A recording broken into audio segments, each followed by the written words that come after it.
زربل کے صوبے میں امریکہ کے طبی اور تعمیر نو کی ٹیموں نے کچھ مقامی افغانیوں کو جو کہ ایک حادثے کی زد میں آ گئے تھے ایک ہنگامی صورت میں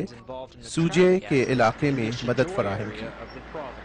سارجنٹ جیک ولیمز جو کہ طبی ٹیم کی قیادت کر رہے تھے کہا کہ پہلے ہی سے ہسپتال میں زخمی کھچا کھچ بھرے ہوئے تھے۔ ہمارے پاس پہلے ہی سے زخمیوں کی تعداد کافی زیادہ تھی اور پھر 40 سے 50 لوگوں کے بس کے حادثے میں مزید زخمی ہونے والوں کی وجہ سے ہمارے عملے کے لوگ کم پڑ گئے،